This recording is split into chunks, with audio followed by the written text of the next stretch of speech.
Testing.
The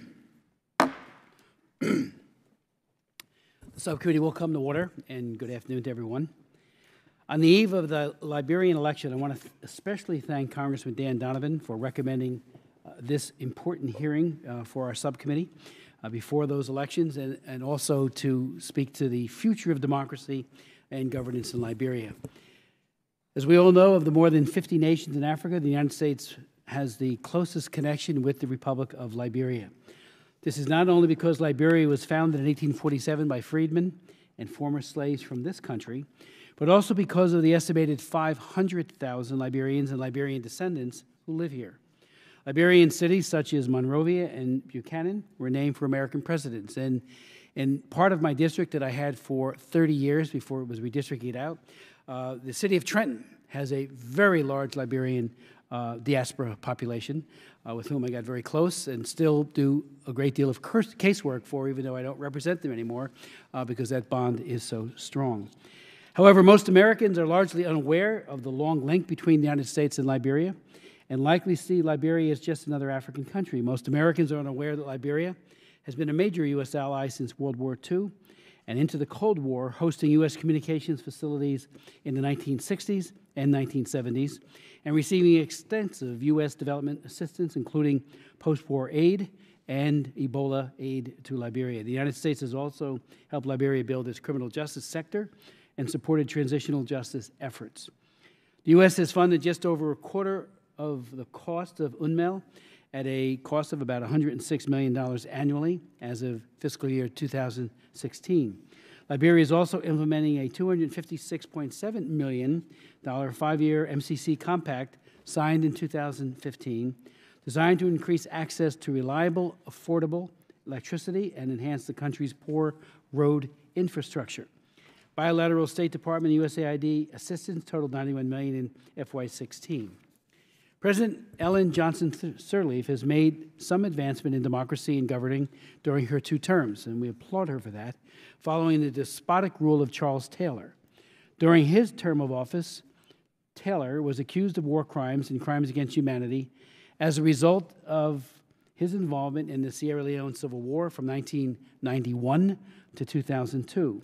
But he was also responsible for serious human rights violations in Liberia as well. Charles Taylor was formally indicted by the Special Court for Sierra Leone in 2003, and I would note parenthetically that the chief prosecutor has been before this subcommittee, David Crane, many times and has been provided useful insights as to what we need to do with regards to Syria and war crimes tribunals in another part of the world. All of that information, all of that wisdom gleaned from his work on the Special Court, which not only indicted but prosecuted successfully many, and eventually Charles Taylor, as we all know, got 50 years and is currently serving that sentence at The Hague.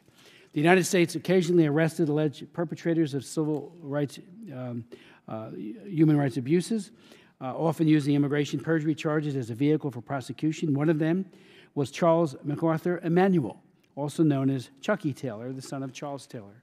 Raised in Florida, Emanuel became the commander of the infamously violent anti-terrorist unit, commonly known as Liberia, as the Demon Forces. He is currently serving a 97-year sentence back in Florida for his role in human rights violations carried out by that so-called anti-terrorist unit.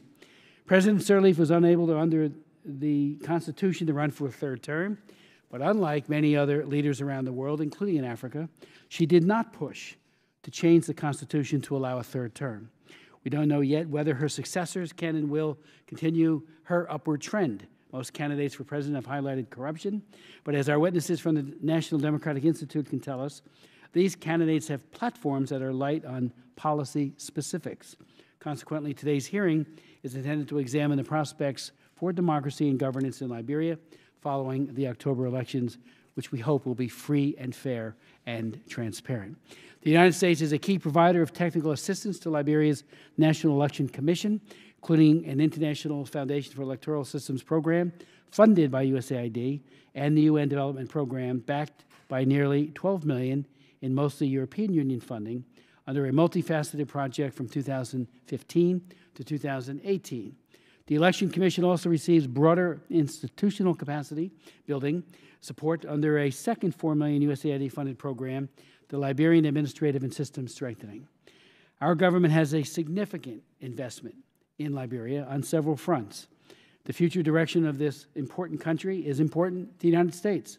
Therefore, we have a stake in the next government, building on the advances made in democracy and governance, again, under President Johnson Sirleaf. Most of all, there must be much more done to minimize the impact of corruption in Liberia. It is a serious issue, and hopefully our government, working in tandem with a new government, will really do a major effort along those lines. I'd like to yield to our distinguished ranking member, Mrs. Bass. Thank you very much, Mr. Chair, and especially for this timely hearing, considering that we are a few weeks away from an election in Liberia. So on October 10th, we know that Liberians will select a new president, vice president, and members of their House. The upcoming elections mark an important moment for the country because they're expected to lead to the country's first electoral transfer of power. And before we delve into democracy, governance, and the future of Liberia, I actually wanted to take a moment to highlight Madam Ellen Johnson Sirleaf as she ends her second term as in presidency. It was such an international event when she became the first female president on the continent of Africa. In 2005, she was charged with the seemingly insurmountable challenge of building a country impacted by 14 years of civil war where more than 200,000 people were killed. Most of the national infrastructure was destroyed and the country was burdened by enormous debt. I remember when President Johnson Sirleaf came to the United States and to the House many times when Power Africa was established, because if you remember, Liberia was not included in the Power Africa proposal, and she walked the halls of Congress until that was changed, and Liberia was included.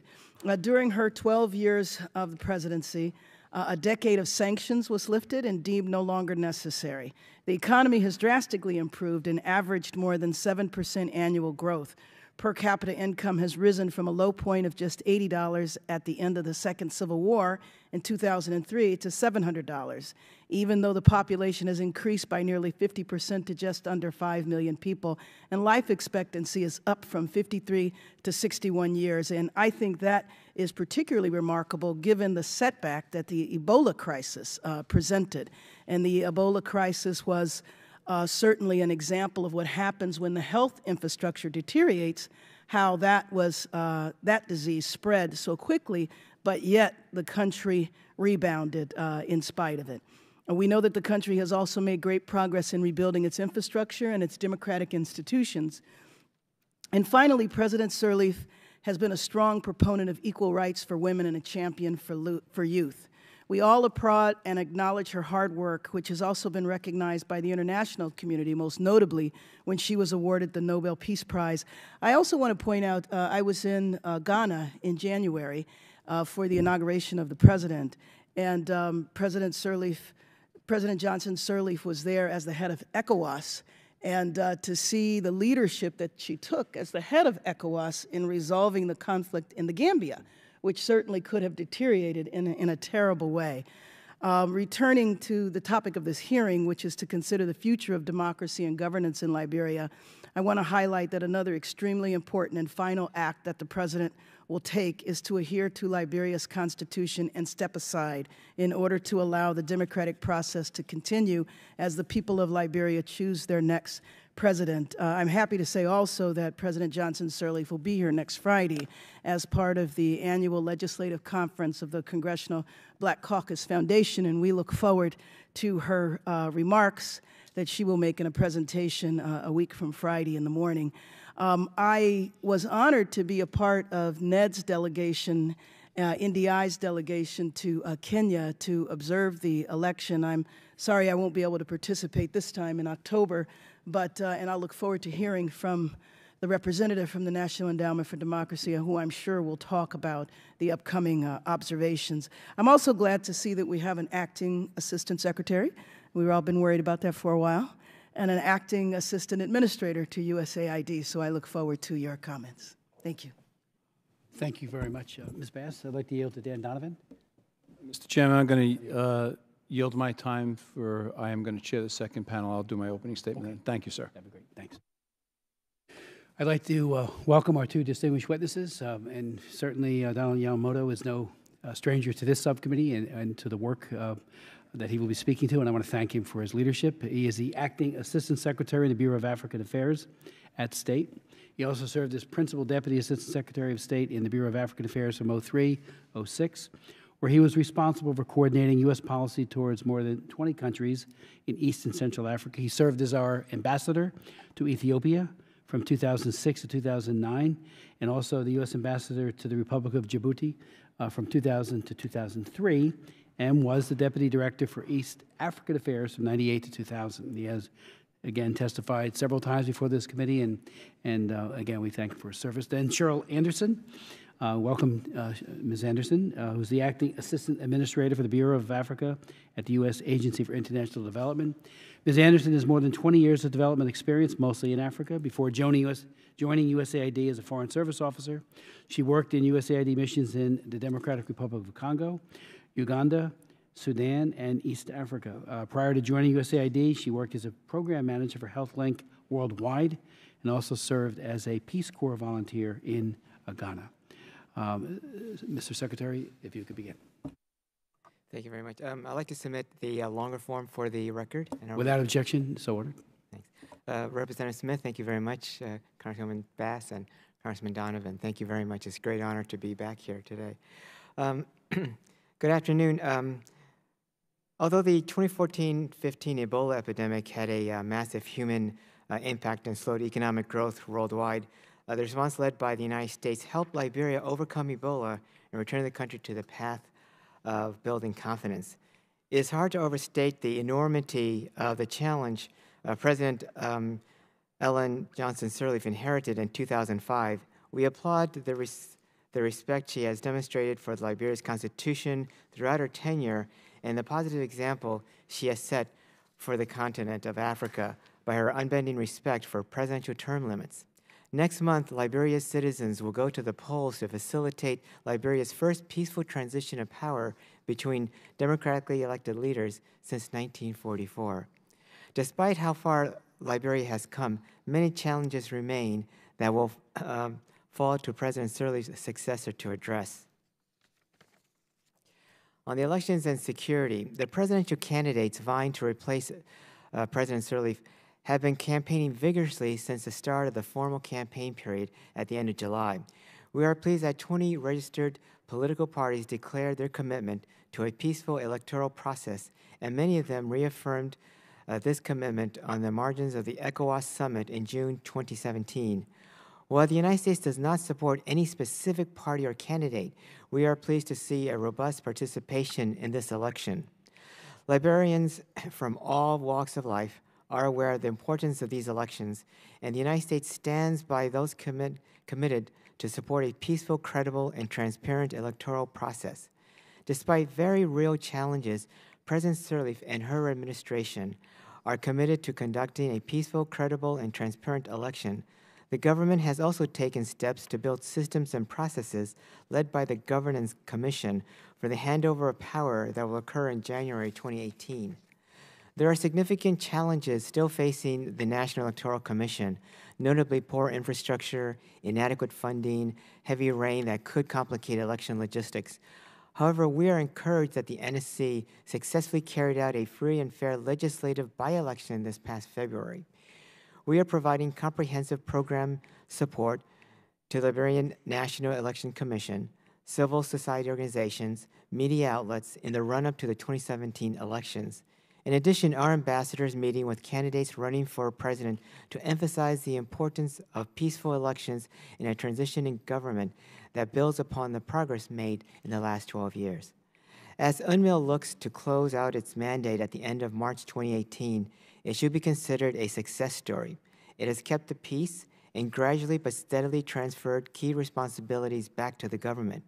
The UN mission to Liberia, presented as mandated notably to protect civilians, advise the Liberian National Police on election security, and promote sustainable peace through radio stations. Since July 2016, the government of Liberia has been fully responsible for the internal security, and we have no discernible change in the society situation since then. A joint security task force chaired by the Liberian National Police is also actively overseeing election security planning. This is a positive sign for prospects of maintaining peace and stability during the electoral period. On the governance, the next president of Liberia will inherit a more stable and secure Liberia than that which President Sirleaf inherited in 2005. While some drivers of instability have diminished, others will need continued attention. These include deficiencies in the administration of justice, official corruption, land disputes, intertribal, interethnic, and interreligious tensions, poverty coupled with income disparity, and a large youth population disproportionately affected by unemployment. Liberia has come a long way in rebuilding state institutions after years of conflict. Nevertheless, the gains are fragile, and there is still room for much improvement.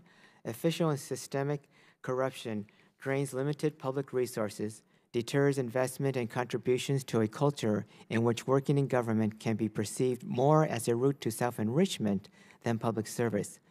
There is continued need to strengthen institutions critical to democratic governance to ensure improvements are sustained. As we look ahead, I can assure you the United States remains steadfast in the support for the people of Liberia in their efforts to consolidate further democratic gains, ensure the government remains accountable to its citizens, reduce corruption, ensure the responsible stewardship of scarce public resources.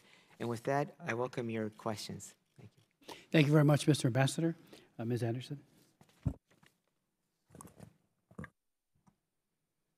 Good afternoon, Chairman Smith, Ranking Member Bass, Congressman Donovan. Thank you for inviting me to speak today. I appreciate your continued interest in how U.S. policies and assistance programs can help Liberians consolidate a peaceful and stable democracy in which prosperity is available to all.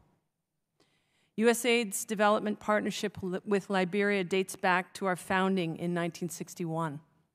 As the largest bilateral donor in Liberia, today the United States plays an influential role in many aspects of the country's development. Our programs address the underlying structural and institutional problems that gave rise to 14 years of civil strife and war, while at the same time tackling the country's more immediate development needs and challenges. As a new government is formed, following the upcoming elections, the United States will build strategically on the current strong relationship. We will identify opportunities to enhance transparency, strengthen checks and balances, and support Liberians both inside and outside of government institutions. This includes our work with the nation's next generation of democratic leaders. If successful, this election will result in the country's first peaceful, democratically elected transition of power in more than 70 years, marking a critical milestone in the country's progress toward a stable democracy. Recent USAID assessments indicate that citizens are excited about the election and remain actively engaged in the political process. While the campaign period has proceeded smoothly to date, with political parties and candidates conducting themselves peacefully, the National Elections Commission is still fairly limited in its capacity. There may be logistical challenges exacerbated by the limited infrastructure across the country, especially given the timing of the elections during the rainy season. USAID continues to support elections preparations, including support to address necessary preparation that's facing the National Elections Commission. This support has three core pillars. The first improves the performance, transparency, and accountability of the Commission, which in turn builds public confidence in the elections. Second, we support citizen participation in electoral processes as voters, as activists, and as candidates. And third, we strengthen civil society and media monitoring of the electoral process. USAID has partnered with local media and civil society organizations, including youth, women, and trade unions, to educate first-time and hard-to-reach voters about the stakes in the 2017 elections and encourage their peaceful participation. Also, we continue to build the communication capacity of the Elections Commission. This includes support for regular meetings between the Commission and political parties to share information and to help resolve electoral issues before they escalate. USAID supported domestic and international observation missions, continue to provide reports on the pre-electoral process. The Sirleaf administration remains publicly committed to conducting a free, fair, and transparent election in October and to an orderly transition of power to the incoming administration. USAID remains committed to partnering with Liberia during that transition. I would be remiss if I did not acknowledge and thank you for the critical support provided by Congress through the United States Emergency Assistance to Liberia during and after the Ebola epidemic. With donors' support, the government was able to control the epidemic, which many predicted would have been far worse. We must continue to invest in strengthening institutions to further improve public administration and communication functions at national and local levels, and to enable citizens to hold their government accountable. This will enable the government to respond to potential future emergencies and ensure the cooperation of the public in adhering to public health guidance. In summary, we believe that the government of Liberia can create conditions for a credible electoral process from the pre-election period through the transparent tabulation and announcement of results. USAID will continue to support these efforts. We will urge the newly elected administration to consolidate democratic gains through effective and accountable governance that is responsive to the citizens and to adhere to the rule of law. This includes developing and utilizing systems that reduce opportunities for corruption and waste of limited public resources. Thank you, Mr. Chairman, Ranking Member Bass, and members of the subcommittee for the continued commitment you have shown to the Liberian people. I welcome any questions you might have. Ms. Anderson, thank you very much for your testimony. Just a few opening questions. One, you talked about the reports on the pre-election progress. Are those reports encouraging? Are they showing a willingness, for example, of the various candidates? I know a state has met with the Liberian candidates to adhere to the rule of law. If they don't like the outcome, to adhere to the outcome, providing it was free, fair, and transparent. What have those reports suggested? That we're on track for a good election, or are there some warning signs? Ambassador? Through the reporting coming in from Ambassador Christine Elder and her teams, they've been in close contact with the National Electoral Commission and also with President Johnson Sirleaf, who has a big stake in ensuring that this is the next elections are free, fair, and transparent and accountable to the people. So far, everything looks on track. Obviously, from the Carter report, NDI report, and also our own reports, there are challenges and problems ahead, but overall, it looks to be on target. We have over 28,000, of course, poll workers being trained through AID and IFAS, and of course, we're looking carefully at all of the over 5,360 polling areas to make sure that they're appropriate. I think one of the big factors will be the rains. If it rains, how people are going to get to the polling. That's going to be a challenge, given that only 7% of paved roads in Liberia. Sure. But it is on target. Okay. Let me ask you, with the UN mission in Liberia, which we all know has played an integral part in disarming the more than 100,000 former combatants. It has trained and professionalized Liberia's police force to ensure law and order and to advance women's participation in government and civil society. With UNMIL drawing down currently and on track to be entirely out next year, how well do you think the government will be, the bureaucracy and, of course, who heads the government will be extremely important to handle security on its own, especially since some of the candidates have poor records of human rights. We don't know who's going to win. We don't take sides. But there is a concern, I have it at least, and I'm sure others do as well, about some people who have had very poor records of human rights who could be head of state. And the program for UNMIL has been a success story. Yeah. And their extension past the election was really on to ensure that there remains confidence in the process. The issue is that it's been on target to remove the heavy token force now, and I think they've done their mission. And it's really up to the Liberian security forces. In our last elections and currently, we assess that the defense force as well as the police still need training and guidance and mentoring. We will be on top of that. The 2,000 troops and over 600 police. But I think right now is our reports are that they are up to the target to meet the needs. And again, we will continue to be there. This remains a priority even after UNMIL leaves. Let's just ask you briefly about the ability to register and vote. Are we convinced that the process is, again, transparent, so that people who have signed up will find out when they show up at the polls, there's their name, they can, make their selection and have confidence it will be counted correctly? I think we can be relatively optimistic now. We've been through the voter registration period.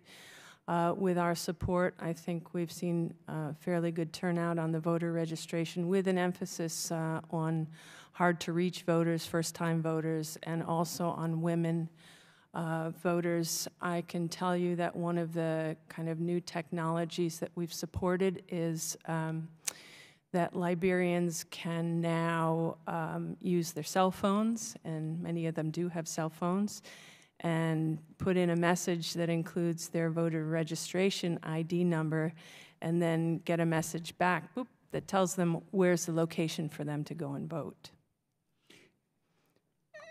And just to add to that is, again, the appeal process. And we have been working very closely with President Johnson Sirleaf on the judicial process and due process. And if there is any problems expressed by the candidates or one of the candidates, then that will be addressed quickly and efficiently and effectively, we hope, and we'll be there by the NEC and also the judicial process. And last question before going to Ms. Bass. Obviously, Ebola, and the work that was done, just nothing but kudos for the great work that you guys did, the administration did, the military deployment, all of it was just textbook on how to try to mitigate a crisis from killing even more people. We know Ebola's not gone. Are we convinced that we have early warning capabilities that should it reemerge, that it could be quickly mitigated and hopefully eliminated? Shall I go ahead? First of all, thank you for the generous support and guidance on the Ebola response. There hasn't been a new case in Liberia in a year and a half, and we certainly recognize that countries with weak health systems and with low confidence in the public, in their public health systems, that was where we had the big problems. So this is no time for complacence. We have invested significant resources in the health systems, and we are also building the citizens' confidence in their own services. So I think there have been several recent outbreaks, Lassa fever and cholera, where we were quite worried about spread, and the Liberian public health system has been able to detect them through their surveillance system and successfully manage to control them. So our efforts really are to help the public health system prevent, detect, and respond to disease, and we will continue that. Thank you. You know, and Mr. Chairman, I can't overemphasize the great work that you have done, and of course, Congresswoman Bass, because you really highlighted a lot of the issues and challenges and really brought forth the things that we really need to focus on, and it's really brought the international community focused on this, and also all our groups. And more important is the emphasis that you have all placed on institution building, democratic values, and really through this strong institutions, we can guarantee and support anything that happens, pandemics or famines or other issues. And so thank you very much for your great work. Again, thank you, Mr. Ambassador and Ms. Anderson, for the great work you guys did. It's all about teamwork, and I think this is one of those times where everyone came together and united to ensure that innocent people were not, obviously, had succumbed to that horrible and dreaded disease. Ms. Bass.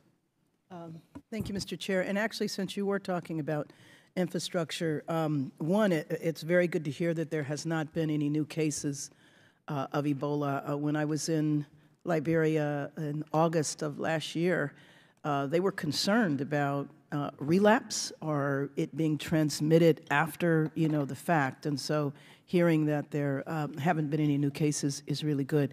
Not quite on our topic, but since you were talking about infrastructure, I was just wondering what more you think needs to be done now post-Ebola in terms of the health infrastructure.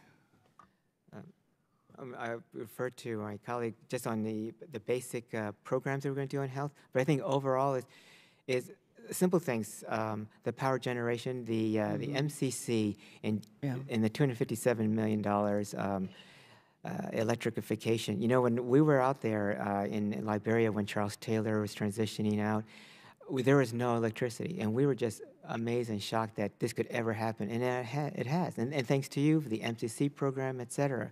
The other issue, too, part of the MCC has been paved roads, really to bring the rural and the urban together, but more important is to get access to those in the rural areas, to bring them back to for rapid treatment, et cetera. So those are things to bring the country together, and I think those are the infrastructure. The other issue, too, of course, obviously, is economic development and raising capacity building, particularly in the health sector. But I turn to my colleague on other issues. Hello. I agree that our emphasis has to be on building local capacity so that Liberians can define their own future and their own path forward. There's a lot more work to be done, obviously, in the infrastructure and in the capacity and training of the individuals in the public health system. At the same time, working to mitigate corruption and waste in governance, and also building the capacity of Liberian institutions to hold their government accountable to the people. Thank you. Thank you very much. So I wanted to ask you now about U.S. government assistance to Liberia, in particular in the area of good governance and democratization. And you could address that both from the USAID perspective and others. So wanting you to describe the continuity and change in U.S. policy toward Liberia between our two administrations and what is proposed in the budget around democracy and governance and where we are, and if that has impacted what we're doing in Liberia today. And I believe, Mr. Ambassador, you were mentioning, I think you mentioned poll workers that have been supported by our funding, but I didn't quite hear what you said in terms of the number. Yeah. So right now, it's over 28,000 poll workers are being trained. Obviously, one of the problems for the NSC is to get those numbers and also the training. But I defer to AID since it's coming from AID and IFAS. Okay. We have a long-standing partnership with Liberia, and Liberia will continue to be a relative priority for us.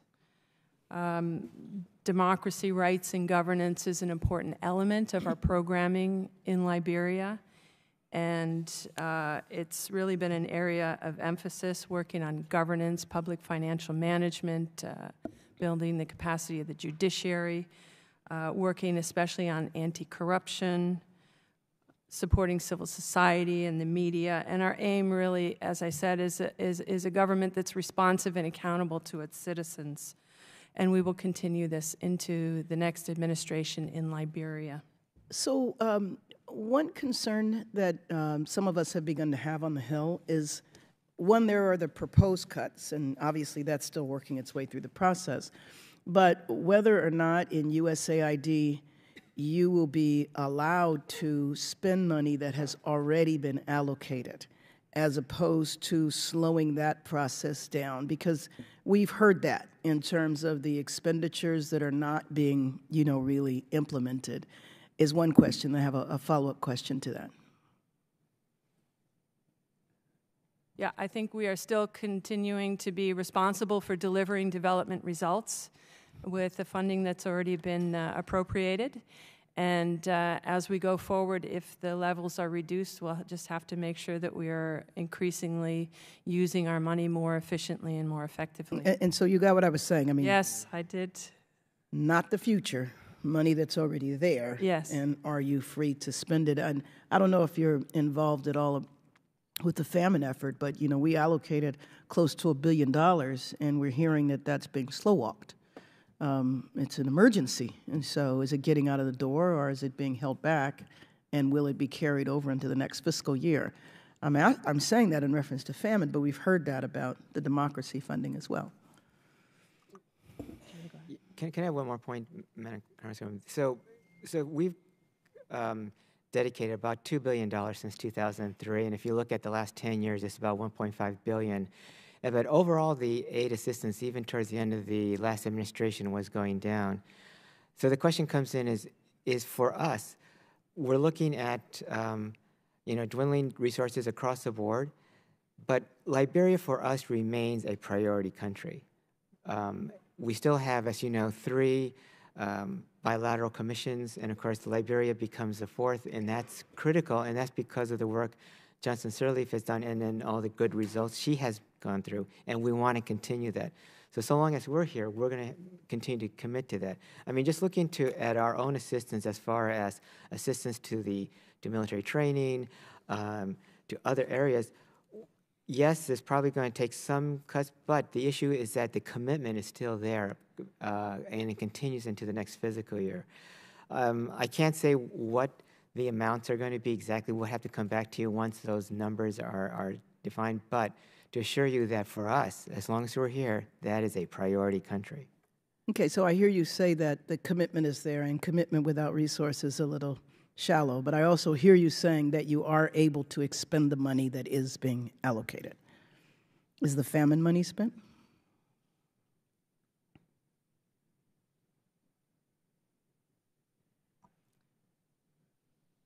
Do you want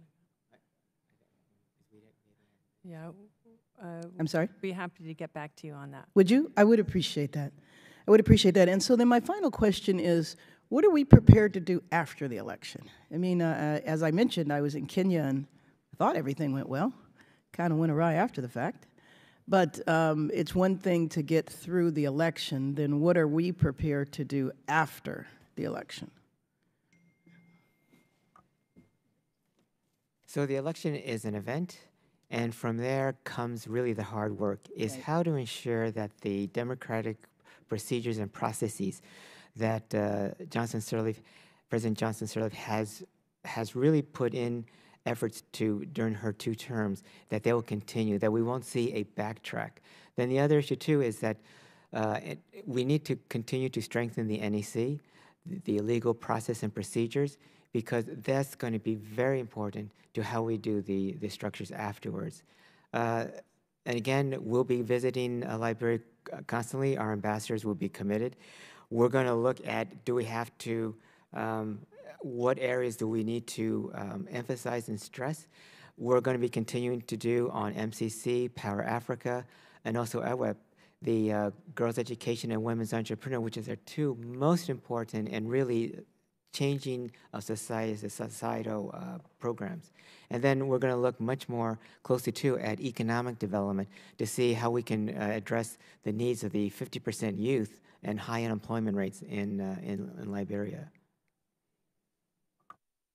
Thank you, Ms. Bass. Thank you, Mr. Ambassador. Thank you, Ms. Anderson. Mr. Ambassador, State Department has met with the candidates, the Liberian candidates that are running for election. How confident are you that this relationship between our 2 countries will continue in the next government, particularly when you look at some of the human rights concerns that many Liberians have about some of the candidates? So I'd like to answer that in two ways. First is that the results of those elections are by the people of Liberia themselves, and I don't think that the people of Liberia are ever going to go back to a regression of what it was prior to Johnson Sirleaf. And the commitments and the developments that have been made, I think the people are committed to those trend lines. The second area, too, is that you have a large Liberian diaspora in the United States.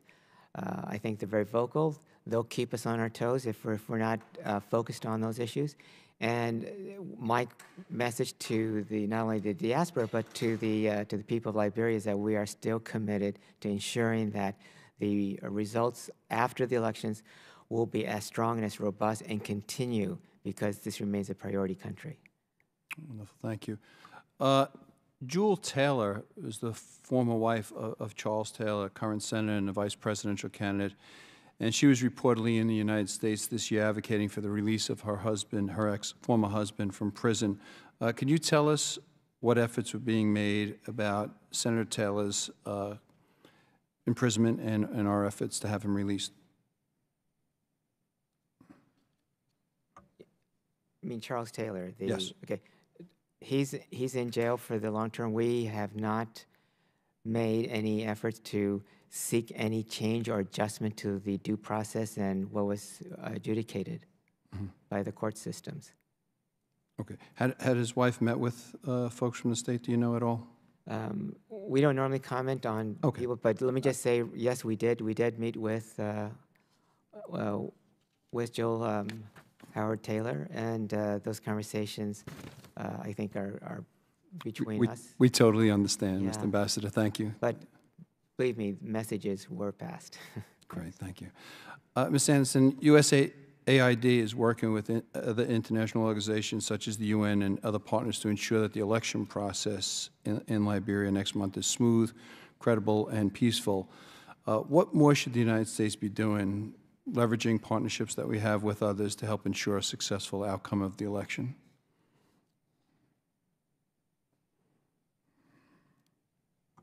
I think that coordination right now is very important, and we are putting a big effort on coordinating our efforts with other stakeholders in the process, including other development partners, donors. Up until now, we're cautiously optimistic. We're reading the reports that are coming in. I agree with Ambassador Yamamoto that we are concerned about the logistics and the relatively weak capacity of the Elections Commission. It's still a work in progress, especially in light of the infrastructure and the rainy season. So one of the things that we've been working on with the Commission is communications, because we have seen in other elections, sometimes that's where things break down. If there's a problem, if there's a delay, people start to get nervous, and if the Commission is not talking about what's happening, even if it's a mistake or a problem, that communication is very important. So we have been working with them on that. At this point, I think maybe the only other thing I would mention would be there is a limited police presence outside of the capital, Monrovia, and we are keeping an eye on that. I know that the Japanese government, the Liberian government was asking for additional funding to be able to deploy the police that they've been training so that they can actually go out to the polling station locations. The Japanese government recently put in a $1.1 million contribution to that. I see. Thank you. My last question is, I know USAID is managing 2 different programs on the elections in Liberia extending to next year, but at some point those programs are going to end. What's our confidence level that once those 2 programs' lifetime has expired, the skills of the Liberian election officials to carry on all the work that you have done for all this length of time? I think you will hear more about that in the next panel with probably more detail than I can give, but our emphasis has been on building local capacity because it's the Liberians' responsibility to run their elections, to monitor them, and to participate in those elections. So our emphasis has been on training and also anticipating problems to help the Commission deal with issues before they escalate into big crises. We will have to see what the future brings in terms of future elections. I thank you both, Mr. Ambassador and Ms. Anderson. I thank you for your testimony, your insight, and for your forthcoming answers to our questions. This panel is now adjourned. We'll give a 1-minute break, allow the next panel to come up. Thank you very much to both of you. Thank you.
I'd like to take a moment now to thank Chairman Smith and Ranking Member Bass for holding this hearing. I'd like to also welcome and thank all of our witnesses for being here today.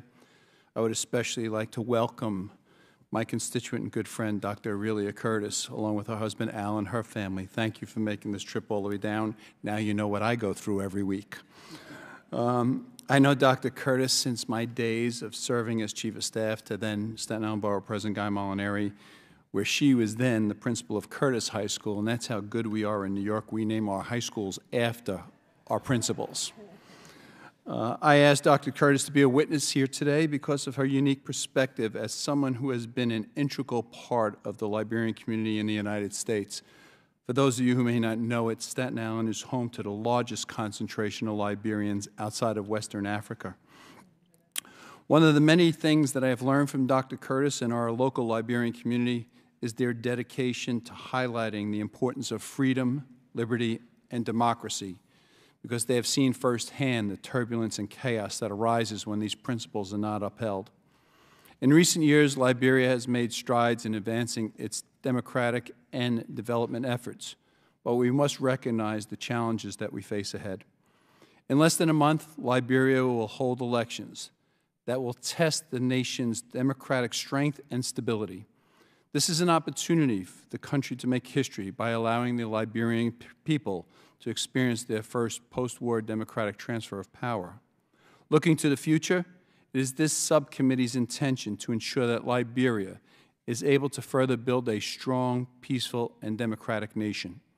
We are fortunate to have a panel of experts, including Dr. Curtis, that will examine some of the issues I touched on, as well as other important topics. I look forward to hearing their insights, as well as having thoughtful discussions to help put into place policies that will ensure Liberia's future as a stable democracy and strengthen the United States-Liberian relationships.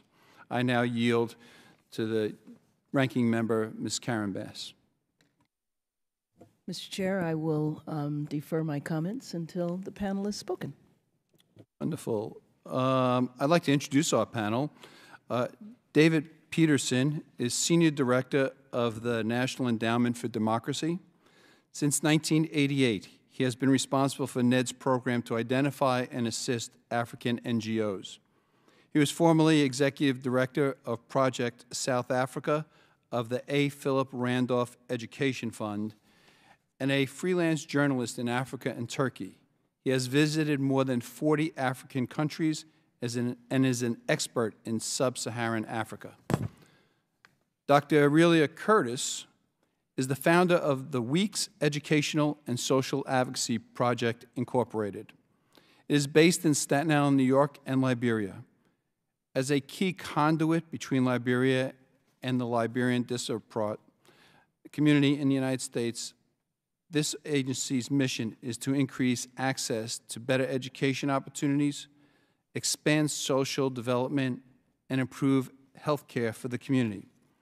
Dr. Curtis, as I said, was also the principal of Curtis High School in Staten Island, which has the largest concentration of Liberians outside of Western Africa. Rashdi Nakardian is the International Foundation Electoral Systems Regional Director for Africa, a founding member of what was the Electoral Leadership Institute. He was focused on electoral reform, capacity development, strategic planning, project and program evaluation, and expert advice in elections and development of e-learning materials with a special focus on Africa. Additionally, he has guided the African Union in revising their election observation approach and has worked in numerous African countries, such as Senegal, Ghana, and the Democratic Republic of Congo. Dr. Chris Fumuyo is the current Senior Associate and Regional Director of the Central and West Africa at the National Democratic Institute. He has organized and advised international election observation missions and designed and supervised country-specific democratic support programs with civic organizations, political parties, and legislative bodies throughout Central and West Africa. He recently designed and helped launch the African Statesman Initiative, a program aimed at facilitating political transitions in Africa by encouraging former democratic heads of state. He is also an adjunct faculty member at the African Center for Strategic Studies and a former adjunct professor of African politics and government at Georgetown University. On behalf of this subcommittee, I welcome you all. And at this point, I recognize Mr. Peterson for his opening statement. Thank you, Chairman Donovan and Ranking Member Bass. It's really a pleasure and an honor to be able to testify this afternoon. Liberia has come a long way in the 30 years since the National Endowment for Democracy began working there in the waning years of the Samuel Doe regime. Through the Civil War, the interim government, the rule of Charles Taylor, and now 2 terms of Ellen Johnson Sirleaf and the Ebola crisis. Liberia's October 10 election should be competitive, peaceful, and democratic. But Liberia's democracy should not be taken for granted. Having observed both the 1997 elections that brought Taylor to power, as well as the 2005 elections that ushered in Ellen Johnson Sirleaf, I can testify to the determination Liberians have demonstrated for democracy at the ballot box. According to Afrobarometer, 83% of Liberians support democratic elections. That's a very high level internationally. The reports from our Liberian partners in the field describe lively candidate debates, successful voter registration efforts, massive civic education campaigns. They're mobilizing youth, women, traditional leaders, security forces, among others, to inform them about the process and the candidates and to participate responsibly. They're using social media, phone banks, community town halls, radio, and even old-fashioned town criers to spread the word. They're monitoring the process, providing criticism and recommendations, and some are working directly to support the Electoral Commission. According to one of our partners, campaigning has been peaceful and mature, even in the most troubled areas. As they say, candidates and their campaign managers have been keen on the issues and things they can do to improve livelihoods and environments of their people, as opposed to indulging in ethnic politics.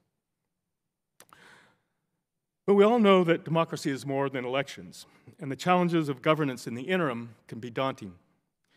Predicting the future is dangerous, especially when it comes to the volatile politics of West Africa, but Liberia could prove to be a reliable democratic partner of the United States.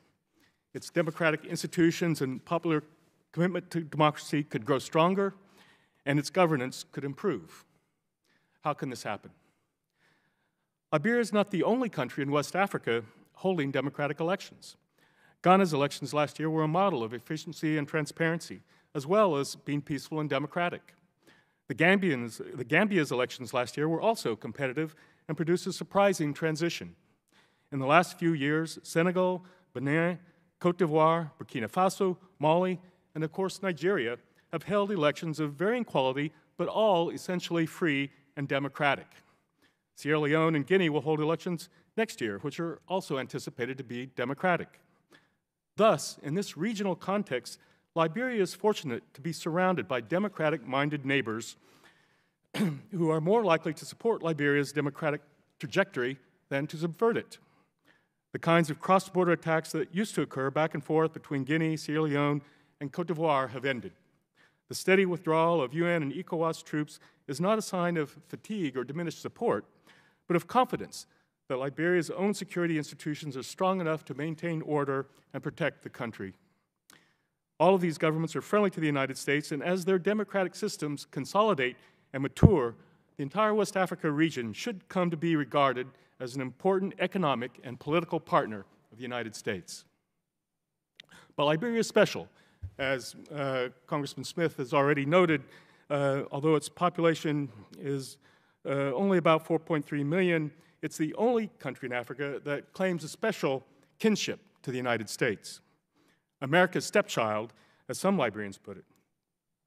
Its history is closely intertwined with ours, from the founding of the American Colonization Society in 1822, independence in 1847, the long dominance of the Americo-Liberian elite its service as an American base during World War II and the Cold War, to place names such as Monrovia, the Liberian flag, the uniquely American accented Liberian English. Liberia's political upheavals have brought waves of Liberian immigrants, as you've already noted, to the United States. And obviously you're very familiar with their energetic lobbying for the issues that they're concerned about. Most Liberians have long aspired for their nation to have a special relationship with the United States. Liberia's economic resources and commercial potential are also not to be dismissed, including rubber and palm oil, iron, tourism, and shipping. I've run out of time. Whoever is elected president of Liberia will be keenly aware of these relationships and will likely want to strengthen them and take advantage of them. But the United States also stands to benefit from a strong, prosperous, and democratic Liberia. In contrast to its destabilizing role in the region just 20 years ago, Liberia is now serving as a model for democratic transition, female leadership, and national reconciliation. In the struggle against extremists and criminal networks in West Africa, Liberia could prove particularly helpful. Liberia's democratic institutions are in place and functioning, but they need shoring up. The legislature, for example, is improving its performance according to one of our partners that's been monitoring it for many years, but it has not always shown the independence and integrity that Liberians expect.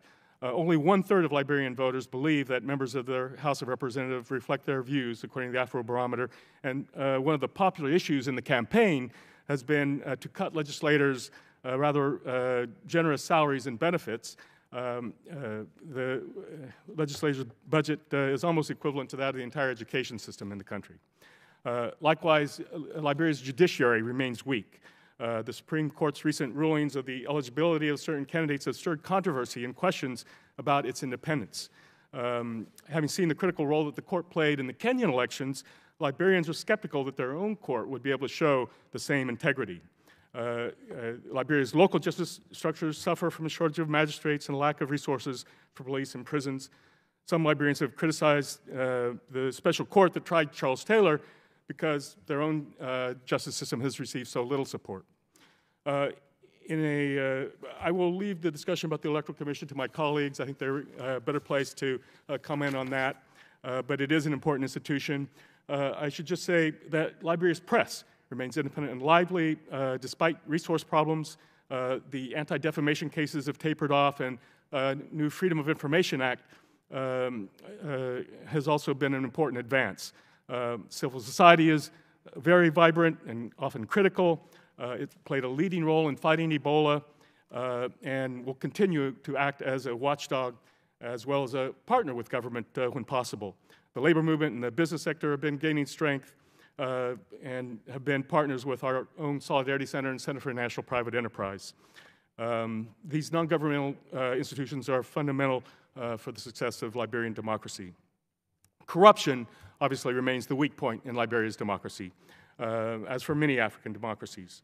Nepotism, ethnic favoritism, shady contracts, vote buying, land deals, other forms of both grand and petty corruption can only undermine popular support for democracy and must be opposed. Although the candidates in the election have expressed their readiness to fight corruption, as has President Johnson Sirleaf herself, Liberians have seen very little progress. Liberia must overcome many other challenges to consolidate its nascent democracy. The struggling economy, massive unemployment, dependence on the informal sector, ethnic conflict, religious conflict, land conflict, women's rights, environmental destruction. It's quite an agenda. But I remain optimistic that with political will, popular commitment, and some modest assistance from international partners, Liberia can consolidate its democracy and steadily improve its governance. Thank you. I look forward to your questions. Thank you, Mr. Peterson. We are honored to be joined by Chairman Ed Royce, who's the chair of the Foreign Affairs Committee, in which this subcommittee is part of. The chair now recognizes Dr. Curtis for her opening statement.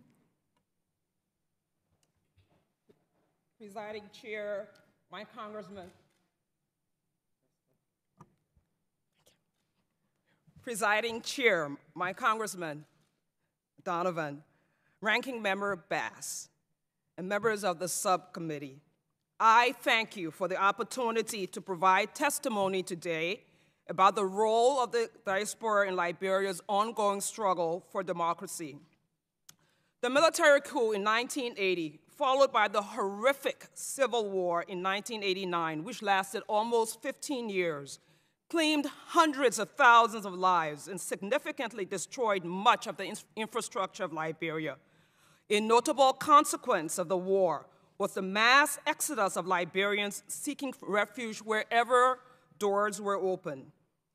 The United States of America opened its doors, and the borough of Staten Island in New York City became home to the largest concentration of Liberians outside of West Africa.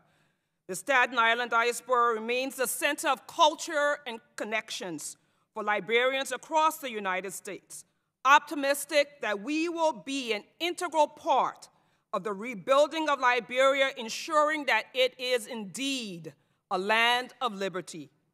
The past 12 years of peaceful governance is a foundation that all Liberians must build upon. My name is Dr. Aurelia Nekonti Louise Weeks Curtis, and I serve as the Executive Director of the Weeks Educational and Social Advocacy Project, WESAP. I thank you, Congressman Donovan, for the gracious introduction. I have worked for many nonprofit causes, but WESAP, with offices in the United States and Liberia, now claims most of my time and attention. WESAP has connected amputee children in Liberia with resources in the U.S., offering them prosthetic limbs. When the children return to Liberia, WESAP ensures that they are enrolled in school, providing all tuition fees, books, and uniforms. A local social worker is a liaison between WESAP students and families, supporting youth development and other family needs.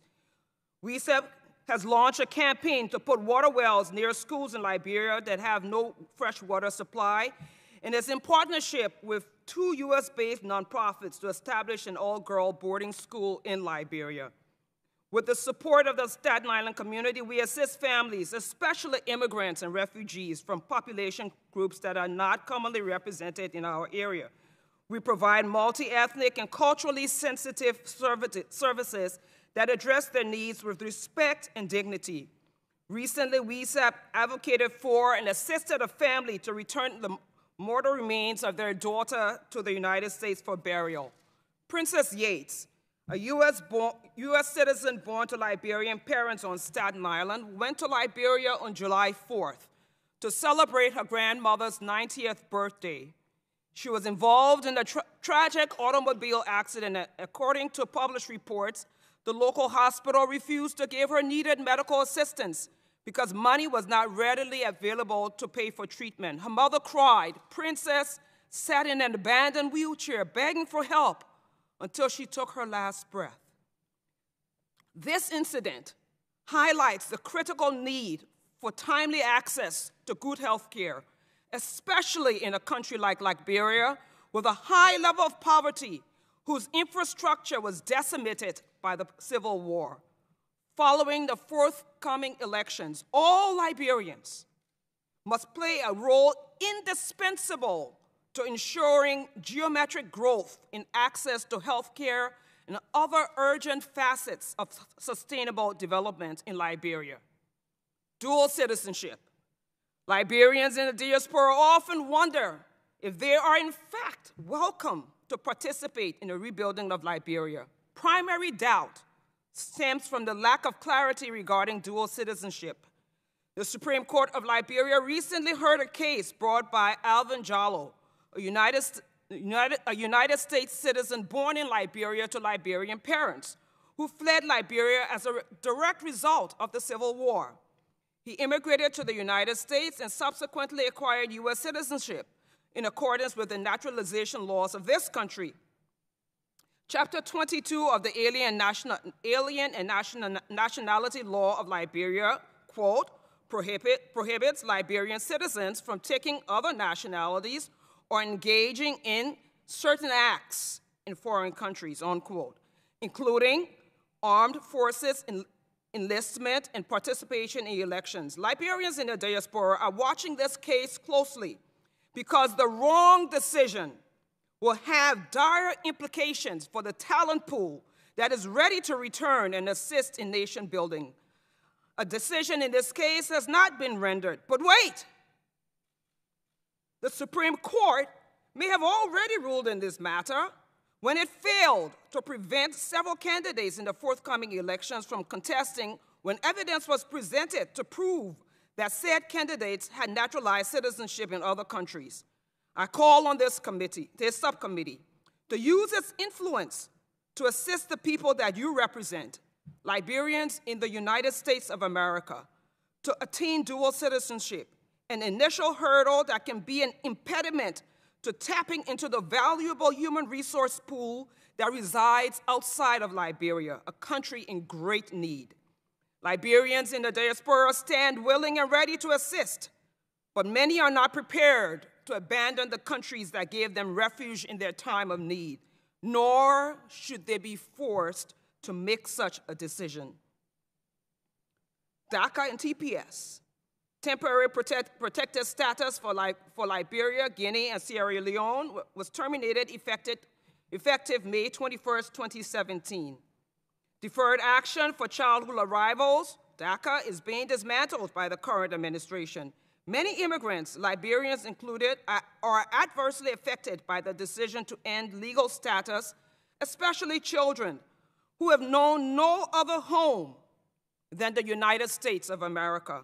You have heard the appeals and protests to reinstate TPS and DACA. I add my voice to the chorus of immigrants, highlighting the plight of thousands of law-abiding Liberians who have contributed to the economy of this country and call the USA home. Please, find a path to legal residence that will keep families united and offer students the opportunity to continue their education in the schools in which they are currently enrolled. A house with two rooms. The final report of the Truth and Reconciliation Commission, TRC, of Liberia Diaspora Project documents the experience of human rights abuses and violations of international humanitarian law that forced Liberians to leave the country. The Staten Island Liberian Community Association and Staten Island-based African Refuge supported the work of the Advocates for Human Rights to document this dark time in Liberian history. Based on analyses of more than 1,600 statements, interviews, and witness testimonies, the TRC report tells the stories of trauma experienced by members of the diaspora during the flight through Liberia and across international borders and in resettlement in the United States and United Kingdom. My father was among those who walked for days, sometimes sleeping under open skies to escape warring factions. His home was taken over by rebels. Even after he found his way out of Liberia and into the United States, he continued to suffer the recollection of atrocities. The awful ramifications of Alzheimer's disease did not curb his desire to return to his home that he was forced to leave by rebel combatants. While many in the diaspora will attribute the beginning of Liberia's civil crises to the 1979 riots, I believe that there were many telling signs before April 1979. Poverty, political dominance, corruption, tribalism, and low literacy were significant contributors. Those political landmines did not begin in 1979. The same themes were present in interviews and witness testimonies from members of the diaspora. The themes persist today and reared their ugly heads when I spoke informally to members of the community as I prepared for this testimony. The Civil War has left entrenched resentments and divisions along tribal and political lines, evident in the diaspora and ever present in current campaign rhetoric. There is no quick solution to problems resulting from more than 100 years of dysfunction in government and social practices. The TRC report was a necessary start. Ignoring the TRC report adds fuel to the fire and buffers the rhetoric of many who believe there is no room at the table for them. So for many, It's time to turn the table upside down. We cannot and must not allow stagnation to steer us backwards. Liberians on Staten Island and across the diaspora recognize the need for reconciliation and healing the wounds of the Liberian nation. When President Johnson Sirleaf inaugurated the TRC, she said, "Our country cannot continue to evade justice and the protection of human rights throughout our land, especially of the kind that restores our historical place among civilized nations. Our government will ensure that those culpable of the commission of crimes against humanity will face up to their crimes no matter when, where, or how." The current government has not dealt decisively with the TRC report, so the next government, elected in October or November 2017, must chart a transparent course of action. The TRC report will not fade away into oblivion. No one disputes the findings, even though 2 commissioners did not sign the report because of undocumented dissenting views. The Liberian government must determine if it will implement all or some of the recommendations. A new commission must be inaugurated to provide a timetable for implementation. The new TRC must have the benefit of using the investigative body that prepared the report as a resource. The mandate to develop a plausible plan for dealing with the recommendation made almost 8 years ago must be front and center in the first 100 days of the next government. Rethinking governance with heart and mind. Liberians in the diaspora agree that rebuilding the physical and human capital must be top priorities for the next government. The close links between infrastructure development, education, agriculture, and healthcare are indisputable. There is no substitute for establishing desired goals and planning for how one will achieve those goals. Simplistic as it may sound, planning works. We call on the next government to share the 1-year, 3-year, 5-year, and 10-year plans for 4 key areas: infrastructure development, education, agriculture, and healthcare. Integrated in the plans must be measures of accountability and quality control. If it is not working, the government must be prepared to revise the plan to ensure that the established goals are achieved. The socioeconomic schisms in Liberia are more pronounced today than they were 12 years ago. How do we know that? Follow the money. Money transfer companies are sending large sums of money from the diaspora to support families in Liberia.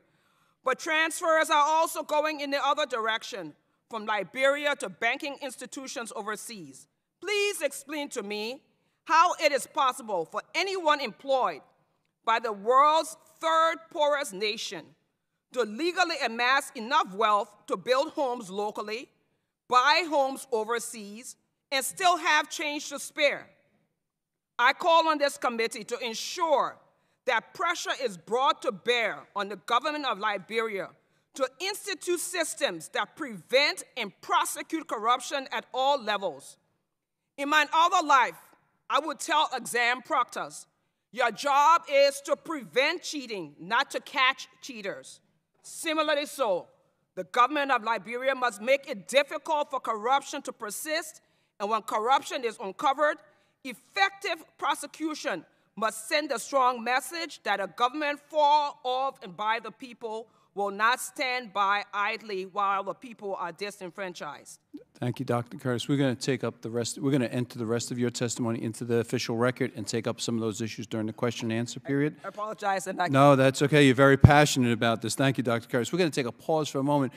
Chairman Royce has another hearing that he has to attend, so the chair recognizes Chairman Royce. Well, thank you, Mr. Chairman, very much. You know, we've got a very long history of ties to Liberia, going back to July 26 of 1847. We know it's July 26 because that's Greg Simpkins' birthday here. And he's a staff director, and he and I have worked on Liberian issues since the 90s. And so there have been some disappointments. We were trying to get information into Liberia so that in her first race, Ellen Johnson Sirleaf, when was that, 97? 1997 so that she could compete with Charles Taylor in the election. But he controlled all of the media, and as a consequence, of course, he won. We were very disappointed, as you can imagine, afterwards to see what happened in Liberia with the mutilations and the murder rate and everything that transpired not only there, but in neighboring Sierra Leone. For a while, one of the young men who worked in my office, he was a survivor. He lost both of his parents. He was from Sierra Leone, but he lost both of his parents to an attack by the Revolutionary United Front. And that group, of course, had been supported, again, by Charles Taylor. So it was a very bad time for West Africa. When I chaired the Africa Subcommittee, we worked very diligently across party lines to send a clear, unified message, and that was that Charles Taylor needed to be brought to the bar of justice. And against the odds, he was. We have a respite here. And in the meantime, years later, we've seen some impressive growth in Liberia. I've been out to Liberia and seen a number of the steps that are being taken, and I got to tell you, the U.S. has invested there to rebuild and support democratic institutions. And as a nation confronted with immense political and economic and, of course, security and development challenges, Liberia has persevered.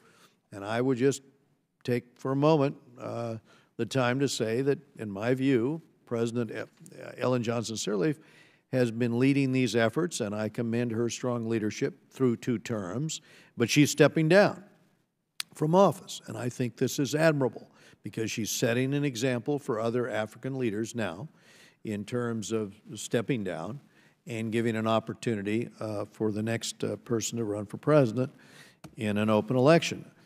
I think those elections provide an opportunity to consolidate these democratic gains. It's a peaceful transfer of power.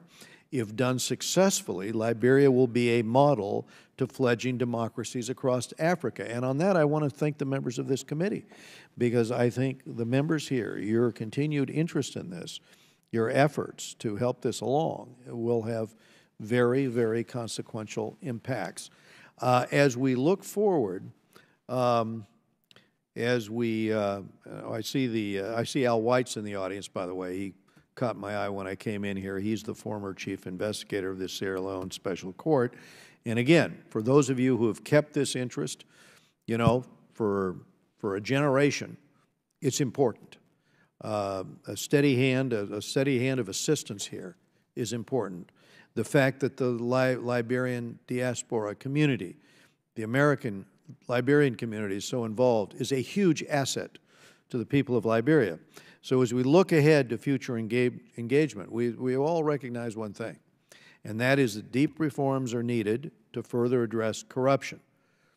In Liberia, just as like the rest of the world, this is something that has to be confronted.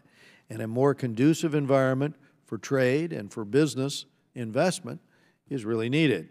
So we here in the United States have got to remain a willing partner to support this transition of power where the will of the people is respected and upheld and beyond, so that our country, the ancestral home of many Americans, our country and Liberia can together continue to push for this hopeful track. We have a special responsibility here as Americans. And for the Liberian American community here, thank you again for your engagement. Let's try to be clear-eyed. Let's make certain that there's accountability. Let's make certain we're on the ground in order to check in terms of the elections. I'm meeting here momentarily with the head of IRI and NDI. We've got to make sure, you know, that all these steps are taken, and then we want to continue to help with the reforms, and we insist on the inclusion of the Liberian American community. Thank you very much for the time here, Chairman. Thank you, Mr. Chairman. We'll resume with opening statements, and the Chair now recognizes Mr. Nakardian for his opening statement. Thank you, Mr. Chairman. Mr. Chairman, Ranking Member Bass, and distinguished members of the subcommittee, on behalf of the International Foundation for Electoral Systems, I deeply appreciate this opportunity to discuss the evolution of Liberia's democracy. With generous backing from US aid and international partners, IFAS supports credible electoral processes globally. In many parts of the world, including Liberia, IFAS works with its partners in the Consortium for Elections and Political Process Strengthening, the International Republican Institute, and the National Democratic Institute. Mr. Chairman, credible elections strengthen peace and democracy. This is no truer than in Liberia. 12 years ago, with the 2005 elections, Liberia was emerging from a civil war, a war that left hundreds of thousands dead, disabled, or displaced, a war rife with the use of child soldiers, and an epidemic of violence against women. The 2005 elections shattered a double glass ceiling, leading to the first elected female head of state in Africa and the first black woman head of state, Her Excellency Ellen Johnson Sirleaf. On October 10, 2017, Liberians will recommit to democracy. As Johnson Sirleaf is ineligible to run for a third term and should be congratulated for honoring her country's constitutional term limits, this election will mark the first democratic transfer of political power in Liberian history. IFAS has implemented election programs in Liberia since 2004. Over time, our work has become more focused and nuanced. In 2005, Liberia's National Election Commission, known as the NEC, relied heavily on the UN peacekeeping mission and IFAS. In 2011, it began standing independently. In 2014, in the midst of the Ebola crisis, the NEC ably conducted special senatorial elections. This is progress, and relied on IFAS's support in several key areas, such as voter registration, results management, campaign finance, and electoral dispute resolution. Mr. Chairman, our efforts are yielding results. A recent survey found that 91% of Liberians feel free to choose whom to vote for, while 90% feel free to join any political organization.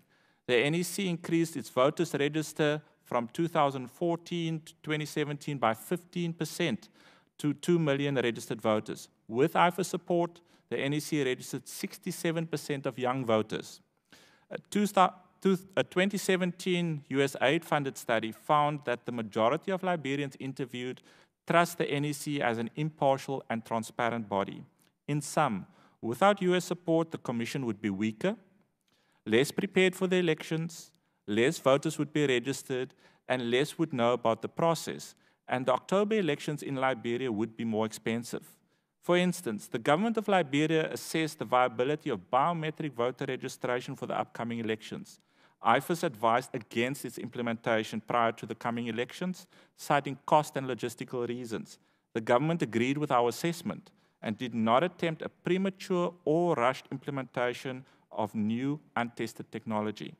This is a clear example of how mutual trust built over time and adherence to local context leads to cost-effective and practical decisions that can stave off electoral mishaps. Despite this progress, the NEC faces several challenges. Liberia's road network, already unreliable, will lengthen the delivery and retrieval of electoral materials, especially during the height of rainy season. The core of election officials still depend on continued international support for both planning and implementation.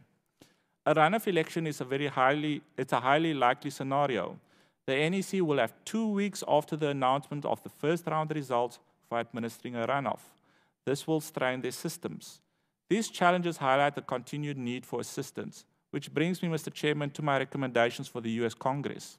Firstly, I thank the US Congress for its robust, bipartisan funding of democracy assistance and ask for its continued support. Electoral assistance, as evidenced in with Liberia's success, should start early and continue through the post-election period to allow for flexible and responsive programming. Multi-year, multi-election programs are the most impactful. In Liberia, we recommend continued support to a possible constitutional referendum, to the eventual introduction of biometric voter identification and registration, and to the strengthening of judicial capacities. Mr. Chairman, thank you again for this opportunity to testify. The October 2017 elections will be a landmark achievement for Liberians, and we congratulate them in advance. I'm happy to answer any questions you might have. Thank you very much. The chair now recognizes Dr. Fomunya.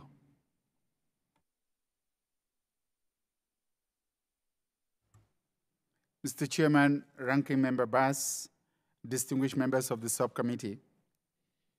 On behalf of the National Democratic Institute, NDI, I appreciate the opportunity to discuss prospects for advancing democracy and good governance in Liberia following next month's elections. I focus on the elections because how they are conducted will have significant impact on the legitimacy of the ensuing government and legislature and the performance of governance institutions. On October 10th, Liberians will go to the polls to elect a president, vice president, and 73 members of the House of Representatives. There are 20 presidential and vice presidential tickets and approximately 1,000 candidates for seats in the House of Representatives. Since 2003, NDI has, with funding from the U.S. Agency for International Development and the Swedish government, worked to strengthen the development of democratic institutions and practices in Liberia. To support Liberian efforts to conduct credible polls in 2017, NDI deployed 2 pre-election assessment missions to Monrovia in February and September, currently has long-term observers and analysts in country, and will deploy an international election observation mission for the October polls. The Institute is also providing technical assistance to a coalition of civil society organizations, the Elections Coordinating Committee, that plans to deploy thousands of citizen observers to monitor the polls across all 15 counties of the country. Furthermore, NDI is training party poll watchers from all political parties on how to enhance transparency by monitoring all aspects of voting on behalf of their candidates and collecting evidence from polling stations to use in the electoral disputes resolution process should the outcome of the polls be contested. Liberia has enjoyed a continuous period of 14 years of peace since the end of armed conflict in 2003, and citizens aspire to building a resilient democracy that delivers for its people. The upcoming elections will mark an historic milestone for the country as they present an opportunity for the first peaceful transfer of power from one elected president to another since 1944. According to recent focus groups undertaken by NDI, Liberians are enthusiastic about the elections and have faith in their ability to determine the outcome. They hope that candidates and political parties present policy proposals during the ongoing campaign so citizens can make informed choices. Recent focus group research also underscored the fact that Liberians embrace democracy not only as a means to end conflict, but also as a governance model that fosters accountability so governing institutions can deliver on citizens' expectations.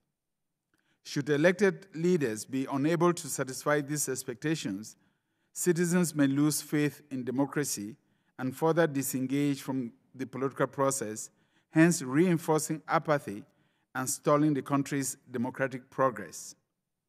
With the election campaign underway, Liberians repeatedly stated to NDI observers that they, and I quote, do not want their communities to revert to the armed conflicts of decades past.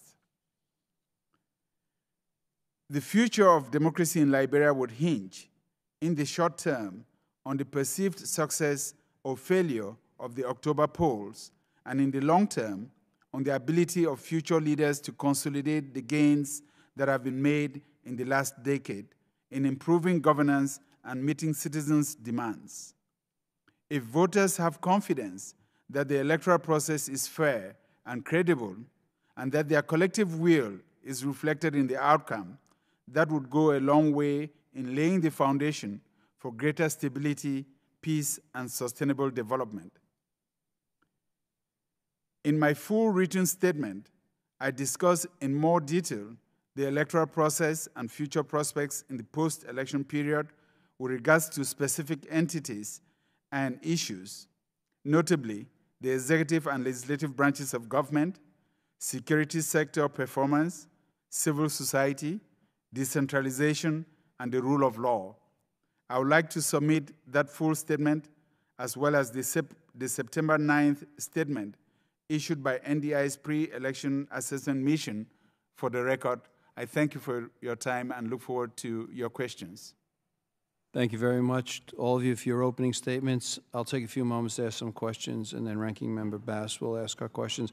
Mr. Peterson, there's an international polling organization, it may have been Afrobarometer, that reported that Liberians have more faith in the National Election Commission and this election than they have in the past. Is there anything to attribute that confidence in? Has anything changed that maybe we could get confidence in our own election process? Well, I think the Commission has had some time to improve its operations. IFAS, of course, has been working very closely with them for some years now. The Afrobarometer poll, as you note, a couple years ago was finding that only about a third of Liberians had, significant trust in the Electoral Commission. But from what our partners are telling us now, people are pretty confident that the Commission can do its job. But I think there's been a lot that's been invested in the Commission. It's got, decent independent leadership, and that makes a big difference. Thank you. Dr. Curtis, that you beautiful young lady from Staten Island who went back to Liberia, suffered from that great loss, the accident in which she was denied medical care. Is that the norm, Aurelia? Is that what happens to people in Liberia who can't pay for medical care? And is there anything that our country is doing about that? I think there is a lot that the United States of America is doing about it. The United States of America has been a good friend to Liberia. The development of Liberia over the last 12 years would not have been possible without the friendship and the support of the United States of America, the government, the institutions here, the USAID. But we have a broken system. We have a broken healthcare system that requires quite a bit. We have a broken education system. And as I said in my statement, while the last 12 years of governance have been a great foundation that we can build on, there's still much to be done. Infrastructure development, education, healthcare reform, and paying attention to agriculture, which is what most Liberians know how to do, are going to be key challenges for the next government. There's so much at stake in this next election. And as a Liberian in diaspora, I'm grateful that Liberia has the United States as a partner in this and as a guide to help with establishing accountability and in areas that we are not historically good at. Your advocacy for dual citizenship, the Liberians back in Liberia, would they welcome American Liberians going there and participating in the election process, or would they feel that there's an interference from outside sources if more and more people were involved with dual citizenship? I've heard arguments on both sides, but I tell you, Congressman, that in this election, there is evidence that there are at least 2 candidates that have said they have citizenship in other countries. So will Liberians welcome them? We'll see how the votes are cast. Neither of the, actually one of them is a leading candidate. So will Liberians welcome them? Let's see how the votes are cast. But I think it's a well-known fact in Liberia that several members of the Liberian government and at least 2 candidates in the current elections have citizenship in other countries. But the Alien Law, Chapter 22, says that doesn't exist, and it's illegal.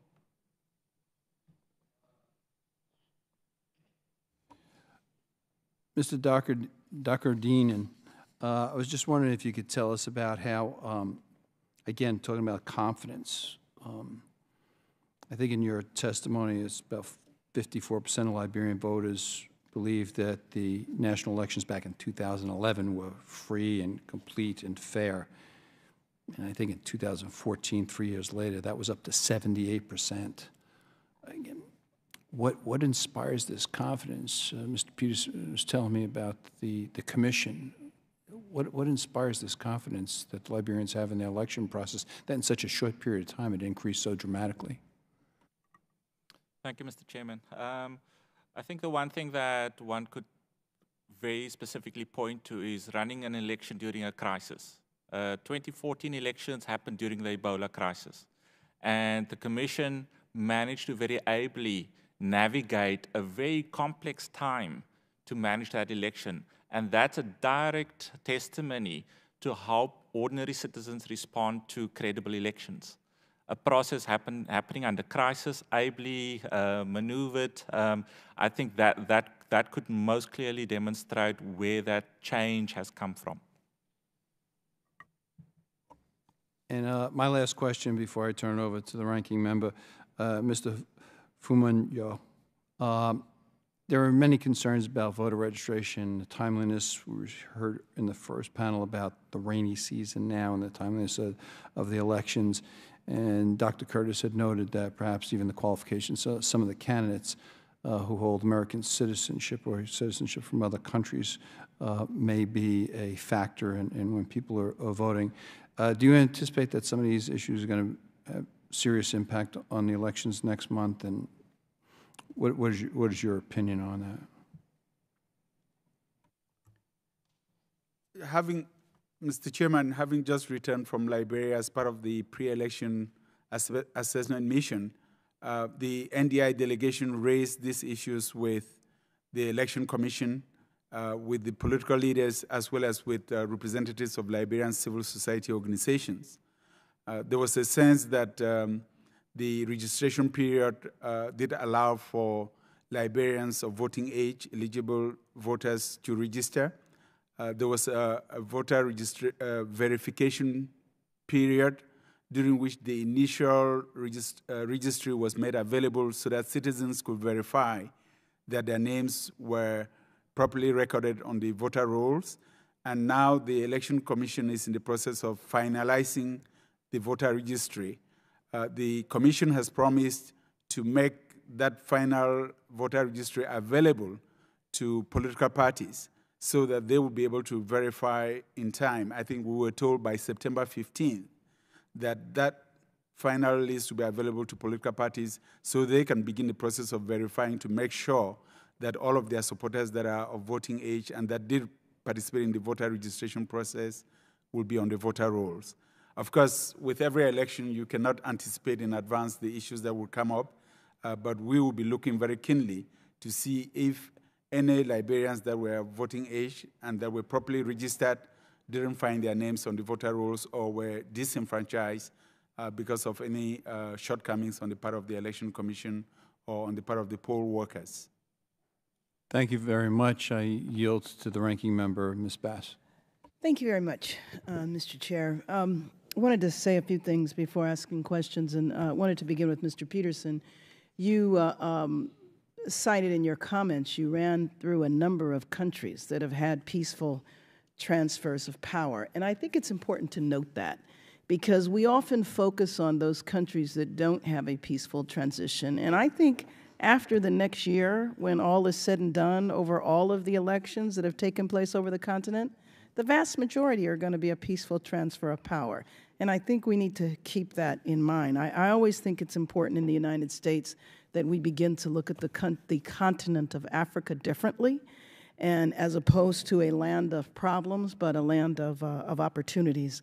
I also wanted to mention in terms of Liberia, because we keep making references to the connections between the United States and Liberia. And I, first of all, feel that connection personally, considering that when the country of Liberia was established, it was in conjunction with enslaved African Americans, and for all I know, some of my ancestors could have been on those boats going back to Liberia, but since the average African American has no idea where their families come from or what happened to their families, to me there is a personal connection, and I think as our country begins to reconcile with our history, we need to acknowledge that the Americans that went over to Liberia were enslaved African Americans.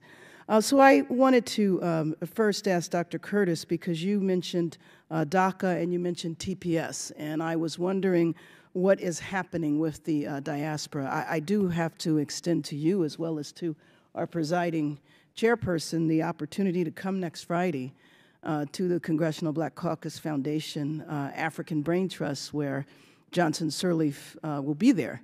And we'll make sure that you have that information, because perhaps folks from Staten Island, it's not that far, might want to come and attend the event and see their president make some comments the last time in the United States before she leaves office, or one of the last times anyway. I'm sure she'll be attending other events, and I know there's one that takes place a few days later. But I wanted to know if you could talk about what is going on amongst the diaspora community regarding DACA as well as TPS, which did expire. So what does that mean? Your microphone. I'll address DACA first. The dismantling of that protection for children is unfortunate, and as an educator who serviced a large immigrant community on Staten Island, I understand the fear that now exists with families, because it took some convincing for us in the Liberian community, in the education community, to convince families that it's okay.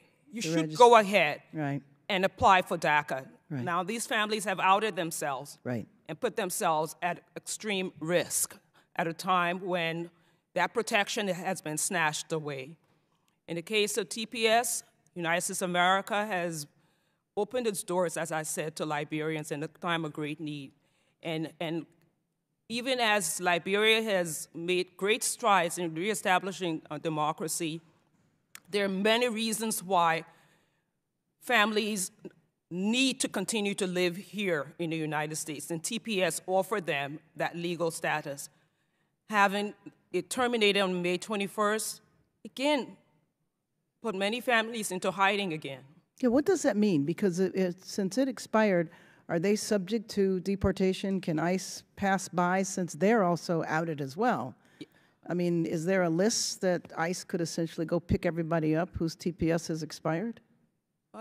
I believe ICE has access to all of the information for people who filed for TPS, and if they decided that they wanted to do a roundup, that they could. I hope they don't, but people who applied for TPS believed in the system that was providing them legal status, and that system now has terminated that legal status. And so these were all law-abiding citizens. Criminals don't go and register with the government. So these were all, unless they're forced to, but these were all law-abiding citizens who were working in this country and now don't have that. And I'm not sure that the systems in Liberia are prepared to absorb any mass migration back to Liberia. Do you know what the numbers are? I don't have the numbers off the top of my head, but I will research them and let Congressman... Between DACA and TPS, I think it would be important to know what the numbers are. Congressman Donovan's office. Thank you, and you should know that we are working on it. So I am hopeful that we will come to a resolution around DACA, and I'm hopeful that we'll come to a resolution around TPS. My fear, though, is that how long that's going to take us. Sometimes it takes us a long time to act, but we can act quickly. We can, and I'm hopeful that we will. Let me... I'm sorry? That's what we're praying for you in that regard. Absolutely. But I wanted to talk now about, or ask some questions of our next two panelists about the election, and just a couple of points. One, I wanted to know is the election just one day?